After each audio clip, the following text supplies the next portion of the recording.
In just 12 days, the world held its breath. Cities shook, millions ran, and just when it seemed the Middle East was slipping into irreversible chaos, Donald Trump stunned the planet. A war that was supposed to last years ended overnight. How did it happen? And what was he really after? The 12-day war begins. It started with a whisper: Israeli airstrikes deep inside Iran's borders, targeting underground nuclear facilities. Within hours, the region was on fire. Iran responded with rage. Missiles tore across skies. Sirens echoed through Tehran. The United States jumped in, backing Israel with full force. As bombs rained down, over 10 million people began fleeing the Iranian capital. Underground bunkers were no longer safe. For many, this wasn't just another conflict. This felt like the beginning of World War III. The world watched in disbelief as the 12-day war became the most direct conflict between Israel and Iran in history. But while most saw chaos, Trump saw an opening. Iran strikes back and targets the US. Then came the unexpected. Iran launched 6 missiles at America's Al Udeid airbase in Qatar, a direct hit on US soil abroad. But the twist? Iran gave early warning. The missiles were destroyed, and no lives were lost. Trump responded not with fury, but strategy. He thanked Iran for the warning. Qatar condemned the attack, but didn't retaliate. Why?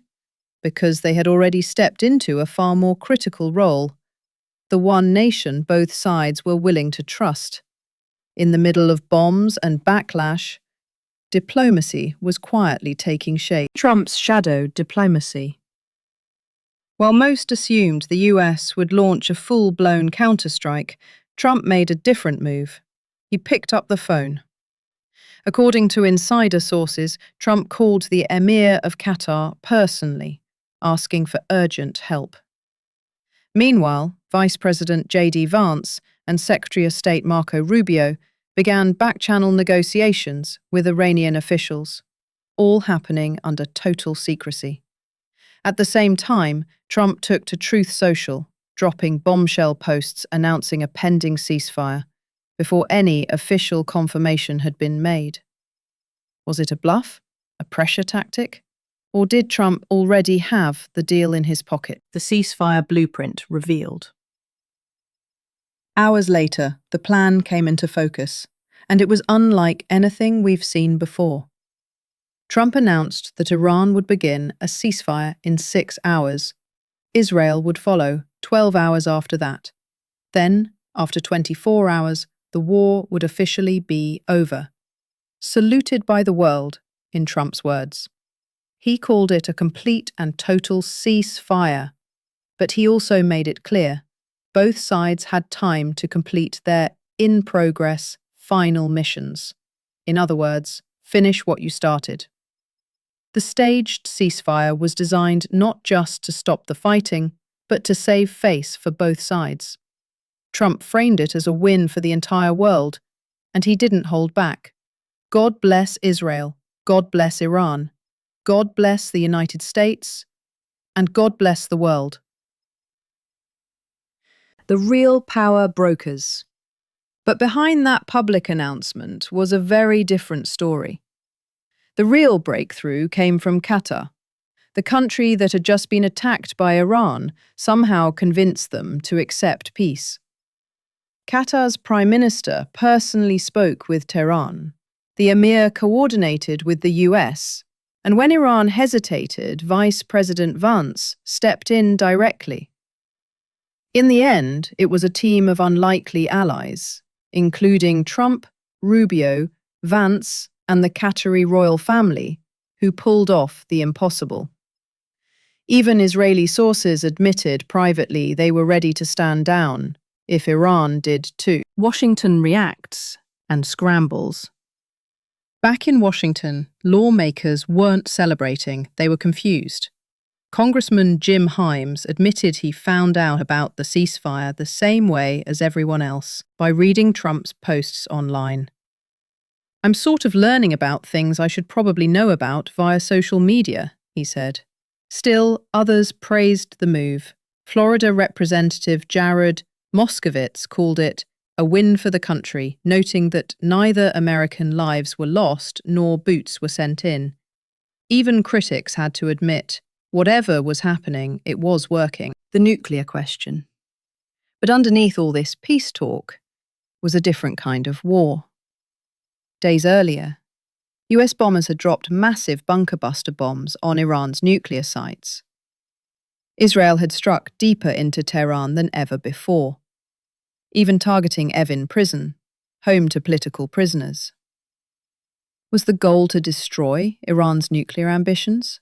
According to Vice President Vance, mission accomplished. He claimed Iran is now incapable of building a nuclear weapon.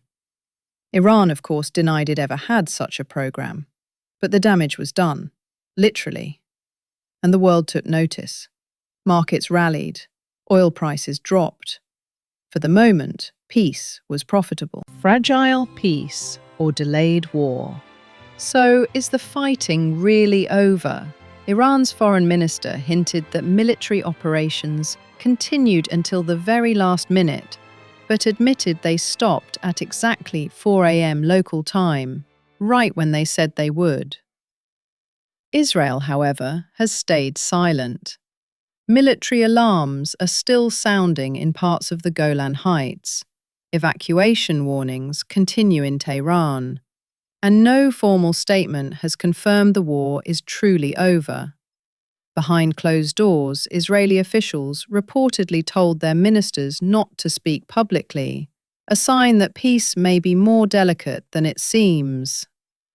Even Trump admitted they still have to fight it out, but I believe a deal is possible. 12 days. That's all it took for the world to go from the brink of global war to an uneasy silence. Millions fled. Cities were shaken. But, in the end, a ceasefire was signed. And Trump took the credit. The question now isn't just what happened, it's what's next.